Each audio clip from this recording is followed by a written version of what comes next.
7 most dangerous houses in the world. They shouldn't exist yet. People still live here. One house stands alone in the middle of the ocean. One house clings precariously to the side of a cliff. One house is so close to the edge that just a few missteps could send you straight into the water. And another stands more than 13,000 feet above sea level, surrounded by snow-covered mountains. All of these places are real. And the most unbelievable part is that real people have actually lived, rested, and worked in these places that seem almost unfit for human life. Hello, and welcome to Discovery Fact. This is where we explore strange mysteries, dangerous places, and unbelievable structures found all around the world. Dear viewers, there are mysteries around the world that become even harder to believe the more we learn about them. From ancient structures standing in remote, desolate lands and archaeological remains buried for thousands of years, to houses built in places that are so terrifying that just looking at them is enough to make your feet want to turn around and head home. Behind every structure lies a story of history, humanity, beliefs, and an astonishing ability to survive. In today's video, we're going to explore 7 of the most dangerous houses in the world that shouldn't exist. Yet people still live here. So who built these houses? Why did they choose such dangerous locations? And would you have the courage to step inside one of them? Let's begin our journey with the very first house, right now, here on Discovery Fact. The lonely house in the middle of the ocean, Elliðaey, Iceland. Off the southern coast of Iceland, in the Vestmannaeyjar archipelago, famous for its towering cliffs and vast open sea, lies a tiny island so small that if you simply glanced at a map, you might barely notice it. This is Elliðaey, but what made this place famous all over the internet isn't the size of the island. It's a small wooden house standing completely alone in the middle of the wild landscape. From a distance, the house looks like a tiny white dot forgotten in the middle of the ocean. There are no neighbors, no roads, no supermarkets, and none of the conveniences we normally take for granted in everyday life. That's why, when photos of Elliðaey began appearing online, a whole series of questions immediately came up. Who lives in this house? Where do they get their water? What do they eat? And if they hear a noise outside the door in the middle of the night, who could they possibly call? Some people even joke that living here would be so isolated that simply walking out the front door could let you turn off the Wi-Fi for the entire world. But you know what? The truth is even more fascinating. About 300 years ago, 5 families lived on Elliðaey. They made a living by fishing, hunting Atlantic puffins, and raising livestock. Just imagine it. Waking up every day in the freezing waters of Iceland, hearing no traffic, but only the sound of waves crashing against the shore and seabirds calling overhead. You would have to find your own food. Transportation would depend entirely on the sea, and the weather would be like a grumpy neighbor. Calm and friendly today, but capable of turning against you without warning tomorrow. What would life in a place like that actually be like? Probably not very comfortable. Right? And that's exactly why, by around the 1930s, the last residents had left the island in search of a more convenient life. From that point on, Elliðaey essentially became a forgotten world. But the story of the house wasn't over yet. As images of the mysterious house spread across the internet, rumors began to circulate. Some people claimed that the island had been given to the famous Icelandic singer Björk. Others insisted that it was the secret getaway of an eccentric billionaire who wanted to escape from the rest of the world. It certainly sounds like something straight out of a Hollywood movie, but none of those stories are true. The truth is that around 1950, the Elliðaey Hunting Association built the house as a place for its members to rest and stay while visiting the island to hunt Atlantic puffins. In other words, this wasn't a secret mansion belonging to a wealthy celebrity, nor was it some kind of doomsday bunker built for a billionaire. The house was never designed for people to live in permanently. It lacks basic amenities such as electricity and a proper water supply. So, if you're thinking about buying a one-way ticket to Elliðaey in search of peace and quiet, you might want to think twice. Today, Elliðaey has no permanent residents and has become a protected natural area, providing a habitat for large numbers of seabirds. So, this lonely house isn't dangerous because some terrifying secret is hiding inside. Its danger comes from the harsh, isolated natural environment surrounding it, almost completely cut off from modern life. And that's only the first house, because next, we're heading to a place that is even harder to believe, an island so tiny that a house and a single tree almost take up the entire island. And that place is the house on the world's tiniest island. Just room enough. Leaving the freezing waters of Iceland, we now head to New York State, Elliðaey, where the St. Lawrence River flows through the Thousand Islands region. Here, there is an island with a name that already sounds like it doesn't have much room to spare, just room enough. And I'm not exaggerating, folks. The island is so tiny that, from above, you might think it's nothing more than a small patch of land floating in the river. Yet according to the story commonly told about this place, just room enough was once considered one of the smallest inhabited islands in the world. Across its entire area of roughly 3,337 square feet, almost every inch of space is put to use. There is a house, a tree, and a small patch of land surrounding them. You know, a backyard of a few hundred square feet already feels pretty small. But here, just a few steps can take you straight from the front yard to the beach. There's no need for a gate or a fence, because nature has already built one enormous barrier around the property. The St. Lawrence River in 1950, the Iceland family, a wealthy family, purchased the island with the intention of turning it into a private vacation retreat. They originally named it Hub, built a house, planted a tree, and enjoyed the peaceful scenery surrounded by the river.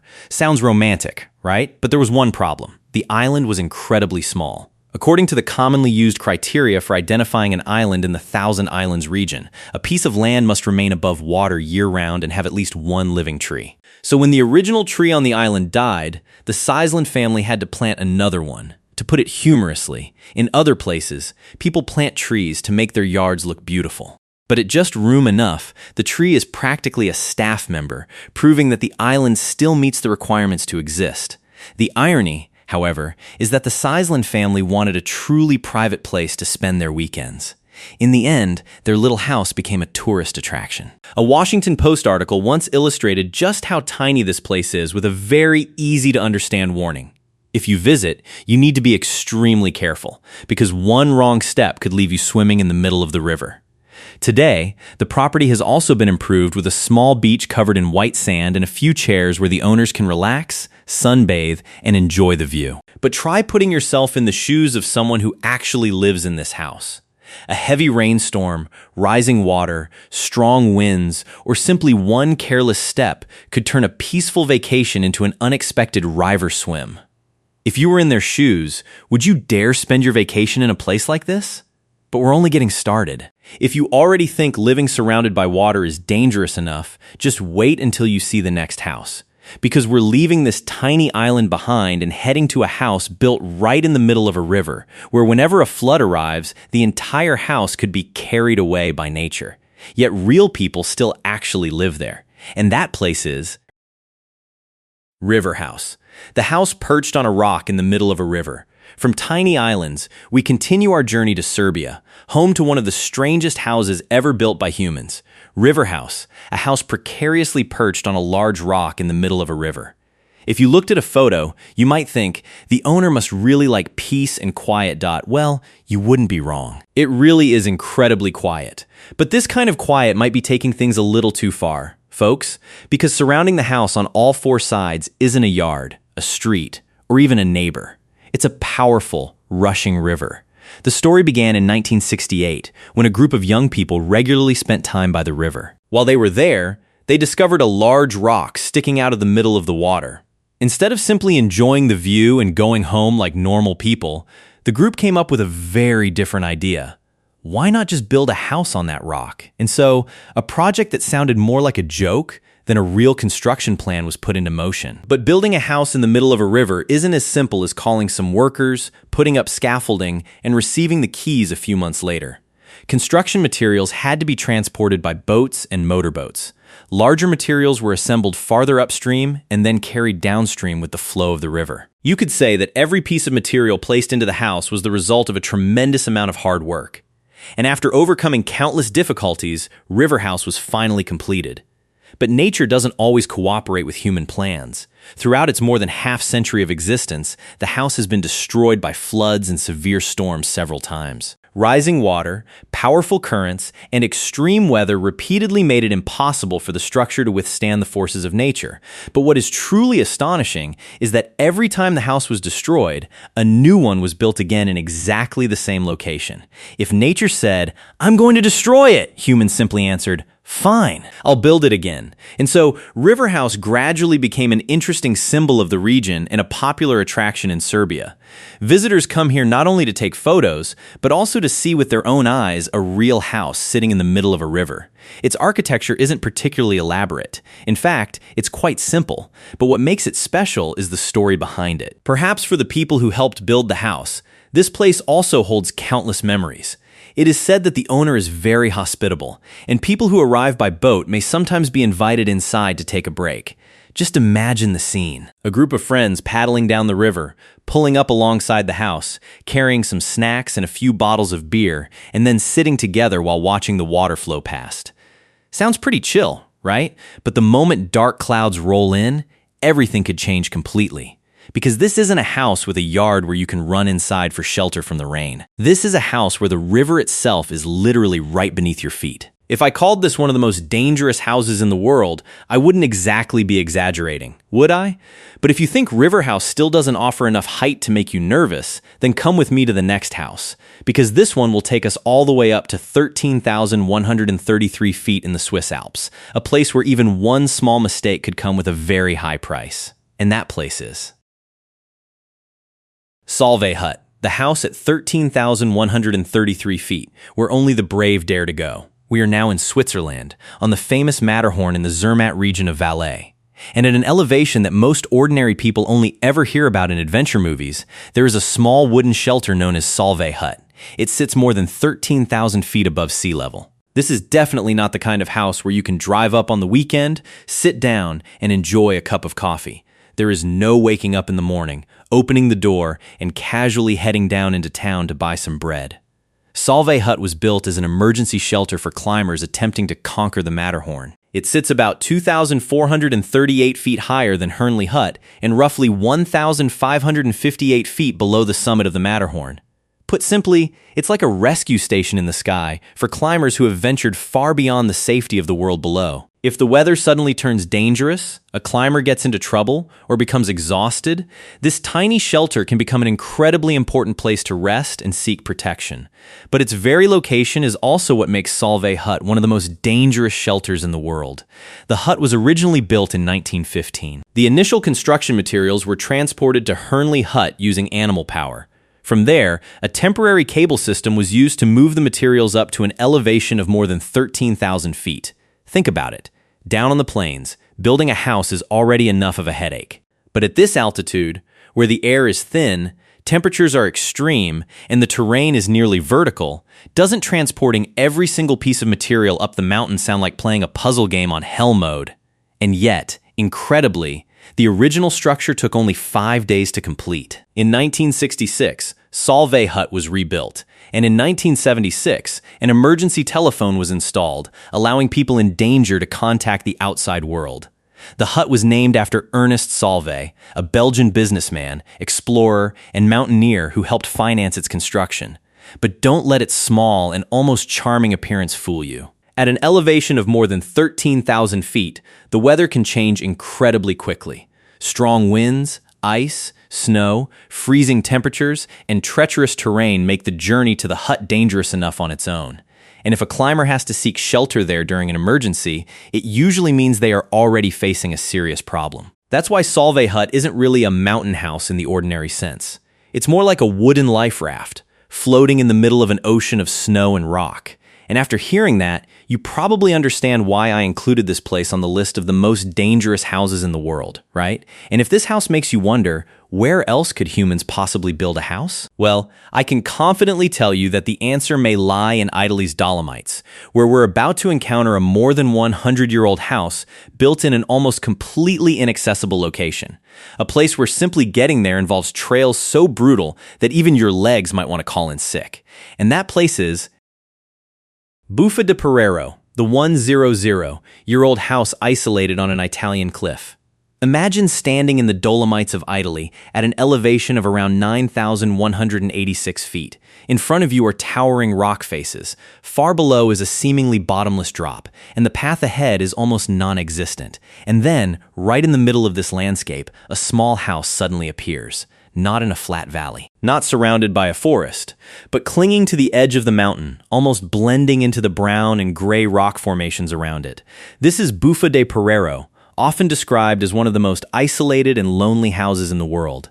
Just looking at its location is enough to make many people ask, how did people ever get up here in the first place? But you know, when it comes to houses perched on sheer mountain cliffs, the answer isn't exactly comforting. More than a century ago, reaching this location was extremely difficult. People had to use rope ladders and temporary cable systems to transport both people and materials up to this remote, elevated position in the mountains. Even today, the route is not suitable for inexperienced climbers.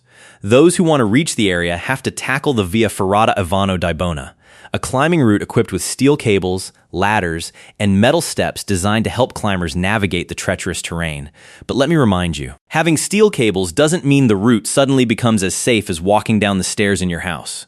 One slip, one loss of balance, or one misjudgment of the weather could have extremely serious consequences. So why would anyone build a house in a place where getting there is harder than staying there? According to historical documents and stories associated with the site, Buffa de Perrero is connected to the period of World War I, when Italian and Austro-Hungarian forces fought across the high-altitude mountain terrain. The house is believed to have been used as a resting place, shelter, and storage area for supplies for soldiers. It was named after Carlo Buffa de Perrero, an Italian Alpini officer who had a deep love for the mountains and was killed on the front. Inside, there is nothing luxurious. Just a small wood-paneled room, simple walls, a sloped roof, and a few white wooden chairs. No TV. No air conditioning. No minibar. If guests at a five-star hotel might ask, does the room have an ocean view? Here the question would probably be does the room have a view of the abyss? But that's not all. For a period of time, it was also reported that the roof of the house had been damaged by heavy snowstorms, leaving the structure unusable for a while. It was only later that the building was restored in an effort to preserve and commemorate the history of this remarkable place. And that really gives you an idea of just how dangerous the environment can be. The danger isn't necessarily the house itself. It comes from the surrounding environment, the extreme terrain, and the powerful snowstorms that can sweep through the mountains. Today, the Via Ferrata Ivano di Bona has better support systems in place, but the journey still requires a high level of physical fitness and climbing experience. Some routes in the area can take many hours, or even several days, to complete. Buffa di Perrero, therefore, is more than just a house. It is a reminder of an era when people had to live, fight, and survive in places where nature itself seemed determined to keep humans away. So, if you were in their shoes, would you dare to conquer a place like this? Let me know in the comments below. And now, we're heading to a place where people don't simply live near a deep drop. They built a house right on the edge of an unstable cliff that is actually at risk of collapsing. And that place is the death houses on the edge of a cliff. El Alto, Bolivia.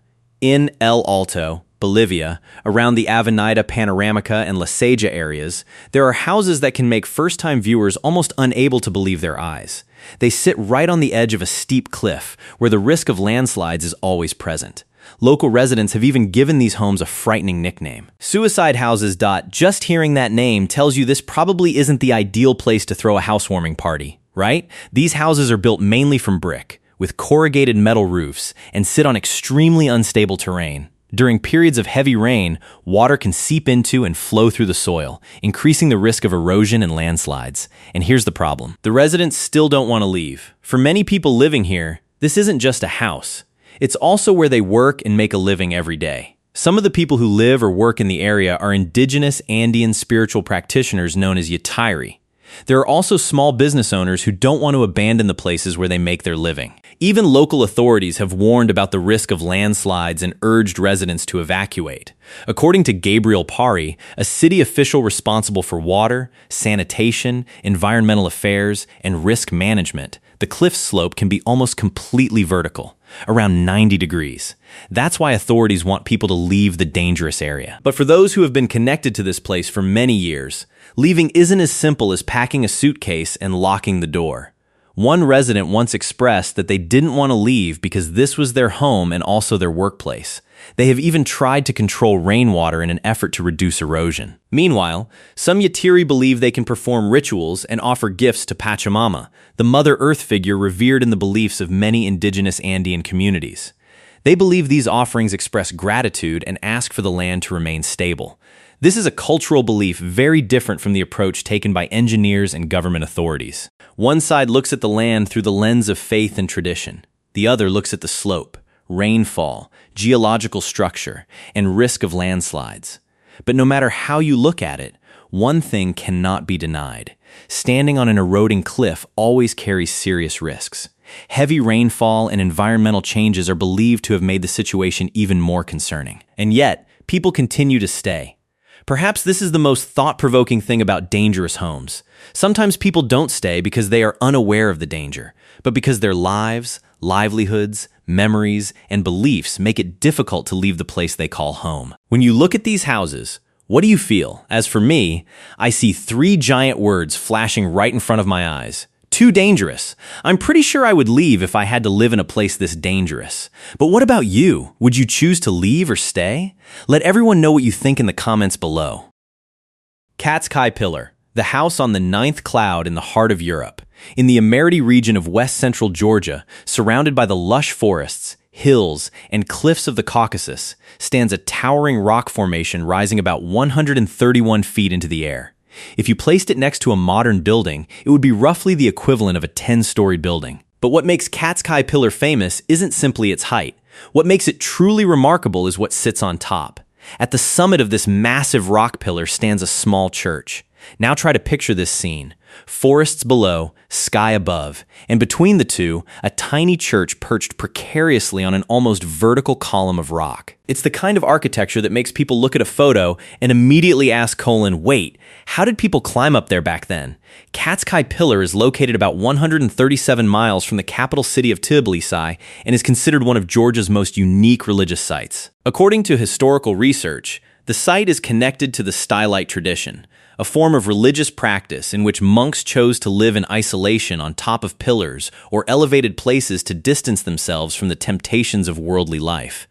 This form of asceticism was once practiced in ancient Christianity. One famous figure was Simon Stylites, who is believed to have lived for decades on top of a stone pillar in the region of Aleppo, Syria. Katskhi Pillar is also believed to have been used by monks centuries ago, although historians still cannot determine exactly how the first monks climbed to the summit or transported construction materials up there. In 1944, a group of Georgian explorers and researchers climbed the pillar. They discovered the remains of a church, along with 3 rooms for hermits and a wine cellar. These discoveries showed that this was once a genuine place of religious retreat, rather than a structure built simply to impress people. By the early 1990s, a monk named Maxime Kavtaradze revived the tradition. With help from local residents and Georgia's cultural heritage authorities, the church was restored. Construction materials were hauled up using ropes and pulleys, while a 131-foot-long metal ladder was installed. And this is the part that makes ordinary people want to sit down, just thinking about it. To reach the summit, you have to climb a ladder that is almost completely vertical. The monks who lived there had to accept an extremely harsh way of life. Food was brought up using a pulley system. Going back down was practically an adventure of its own. For a period of time, Father Maxime lived in isolation on top of the pillar for more than 20 years. But in 2015, he decided to come down as the number of visitors increased, and the peaceful solitude he once enjoyed was gradually disappearing. Today, monks still take turns climbing to the top to pray. Because the stylite tradition does not allow many people to stay inside the church at the summit at the same time. Usually only one monk goes up at a time. Father Elliðaey once shared that brave monks can take around 15 to 20 minutes to reach the summit using only the ladder. And their secret is simple. Focus on your destination and don't look down. Sounds simple, right? But if it were us, we might climb only a few steps before turning around and looking for an elevator, Dursa Katskhi Pillar. Therefore, isn't simply a dangerous house. It is evidence of something truly remarkable. Throughout history, humans have always found ways to conquer places where nature seems to have made one thing perfectly clear: this place was never meant for humans. As you can see, from the lonely island of Iceland, the tiny patch of land in a river in the United States, the house in the middle of the water in Serbia, the shelter on the Matterhorn, the precarious house in the Dolomites, the homes on the edge of a cliff in Bolivia, all the way to the church atop a stone pillar in Georgia, they all show us one thing. A home doesn't necessarily have to be in a safe place. Sometimes, when people are determined enough, they can turn even the most dangerous places into somewhere to take shelter, work, pray, and call home. And perhaps that's the strangest part of this entire story.